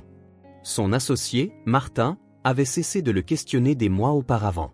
La transformation de Dawson était trop évidente pour être ignorée. Ce n'était pas seulement le sourire plus fréquent ou la détente dans sa posture toujours rigide. C'était une lumière dans ses yeux qui n'avait jamais été là auparavant. À 15h15, il se garait devant l'école, comme si elle avait un radar. Maisie était toujours l'une des premières à sortir. Ses yeux bleus balayaient la cour de l'école jusqu'à ce qu'il trouve la voiture familière. Et alors, son visage s'illuminait de ce sourire qui avait le pouvoir de rendre la journée la plus compliquée de Dawson insignifiante. Elle courait vers lui, le sac à dos rebondissant sur son dos, les cheveux blonds volant au vent, comme si chaque retrouvaille était la première après une longue séparation. « Comment s'est passée ta journée ?» demandait-il alors qu'elle sautait sur le siège passager. Pendant le trajet du retour, Maisie parlait sans arrêt du cours de sciences, du livre qu'elle lisait, du nouveau projet artistique qu'elle planifiait pour le week-end. Dawson écoutait avec une attention sincère, posant des questions, riant de ses histoires drôles, offrant des conseils quand on lui en demandait. Ces moments quotidiens dans la voiture étaient devenus spéciaux, un espace juste pour eux où ils partageaient secrets, rêves et projets. Parfois, ils faisaient un détour par le parc ou s'arrêtaient pour une glace. D'autres fois, ils prenaient simplement un itinéraire plus long pour prolonger la conversation. « Tu sais, papa, » dit Maisie un après-midi, tripotant le bracelet à son poignet. « Jenny, dans ma classe, m'a demandé pourquoi mon nom de famille est différent du tien. »« Et que lui as-tu dit ?» demanda Dawson, curieux. « J'ai dit que c'est parce que nous nous sommes choisis au lieu d'être simplement nés ensemble, » répondit-elle avec une sagesse qui le surprenait fréquemment. « Et que cela rend notre famille encore plus spéciale. » Dawson sentit ce serrement familier dans sa poitrine, un mélange de fierté et d'amour si intense qu'il semblait parfois ne pas pouvoir tenir à l'intérieur de lui. Quand ils entraient dans l'allée, Maisie débouclait toujours sa ceinture et se penchait pour lui faire un câlin avant de sortir. « Je t'aime tellement, papa, » disait-elle. Les mots simples portaient le poids de 1000 histoires non racontées, de souhaits exaucés, d'un amour qui transcendait les liens du sang. Dawson lui embrassait le front, sentant cette vague familière de gratitude qui le submergeait toujours dans les moments les plus simples. « Je t'aime plus, ma petite lumière, » répondait-il d'une voix douce. Plus que les mots ne peuvent le dire. Maisie souriait, satisfaite, et sautait de la voiture, courant vers la maison où Elena attendait sur le porche, comme elle le faisait tous les après-midi où elle n'était pas à la galerie. Son sourire en les voyant arriver était comme un phare les guidant à la maison. Dawson faisait parfois une pause un instant avant de sortir de la voiture, juste pour s'imprégner de la scène. La maison qui n'était autrefois qu'un endroit pour dormir, débordant maintenant de vie. La femme qui lui avait appris à aimer à nouveau, la fille qui avait transformé son monde avec une simple demande à la porte d'une école. Il marchait vers elle, sentant le poids de la journée se dissiper à chaque pas. Elena tendait la main, qu'il prenait, leurs doigts s'entrelaçant comme des pièces qui avaient toujours été destinées à s'emboîter. Ensemble, ils entraient dans la maison qui était maintenant vraiment un foyer, avec des chaussures d'enfant à l'entrée, des dessins sur le réfrigérateur, des livres éparpillés dans le salon, et le son des rires résonnant dans des pièces qui n'avaient connu que le silence. Rien de tout cela n'était arrivé par hasard. Chaque moment, chaque décision, chaque oui dit en cours de route avait été un choix. Un choix d'ouvrir son cœur, de risquer la douleur, de croire que le bonheur était possible. La famille, ce n'est pas avec qui on est. Dawson le savait maintenant. La famille, c'est ceux qui choisissent de rester, qui choisissent d'aimer chaque jour, même dans les moments difficiles. Et ils avaient choisi, tous les trois. Heureux, non par hasard ou par destin, mais par choix. Si cette histoire a touché votre cœur, abonnez-vous à la chaîne et activez les notifications pour ne pas manquer les prochaines. Laissez un like, car cela aide cette histoire à être recommandée à plus de personnes. À la prochaine.